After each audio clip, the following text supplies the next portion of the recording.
Bonjour à tous, aujourd'hui on se retrouve dans cette vidéo pour faire la comparaison du droit réel et du droit personnel, en faisant une petite référence sur les droits intellectuels. Tout d'abord, le droit personnel comme le droit réel est soumis à la classification entre les meubles et les immeubles, selon le Code civil qui décide que sont de la nature mobilière les obligations portant sur une somme d'argent ou sur une chose mobilière. Par exemple, le droit du vendeur est toujours mobilier, car sa créance porte sur une somme d'argent. Le droit d'un acheteur sera mobilier ou immobilier, selon la nature mobilière ou immobilière de la chose vendue. Trois différences importantes existent entre le droit réel et le droit personnel. Tout d'abord, le droit réel est absolu. Il peut être opposé par son titulaire à toutes les autres personnes. Il en résulte que, par exemple, les voisins d'un nouvel acquéreur d'une maison doivent respecter ce droit de propriété, même si ce ne sont pas eux qui ont vendu la maison. Au contraire, le droit personnel est relatif, c'est-à-dire qu'il ne peut être opposé qu'au débiteur de l'obligation, et nul ne peut en principe être contraint d'exécuter l'obligation à sa place.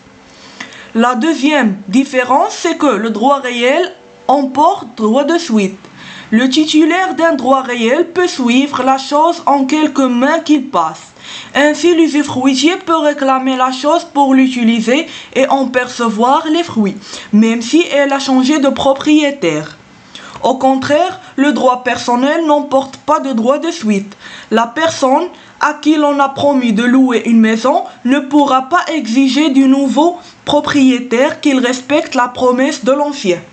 La troisième différence, c'est que le droit réel emporte droit de préférence.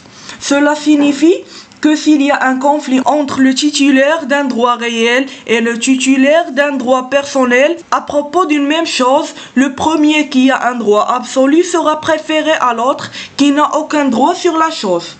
Par exemple, une personne a déposé sa moto chez un garagiste. Le garagiste ne paye pas ses dettes. Les créanciers du garagiste ne pourront pas saisir la moto qui n'appartient qu'à son propriétaire titulaire d'un droit réel.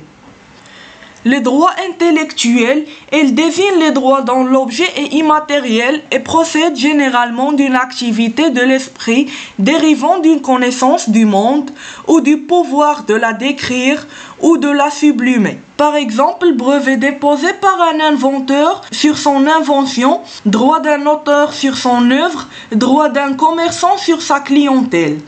Les droits intellectuels sont soumis à un régime qui peut schématiquement être rapproché de celui du droit réel. On parlera d'ailleurs à leur sujet de propriété, ou plus justement de monopole d'exploitation.